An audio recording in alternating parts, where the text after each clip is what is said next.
Good morning. আমরা এখন আমাদের কার্কি হোমস্টের বারান্দায় রুমের বাইরে বসে আছি।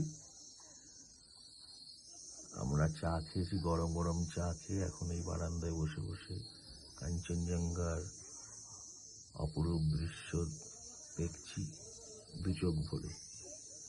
যতই ছবি তুলি মনে হয় যেন এর কোনো শেষ নেই। গরম চা খেয়েছি, এখন ব্রেকফাস্ট করতে যাব ডাইনিং হলে। যেহেতু আজকে আমরা সাইট সিন করতে বেরোবো, লাঞ্চ করব না, সেই জন্য হেভি ব্রেকফাস্ট, আলু পরোটা বলেছি।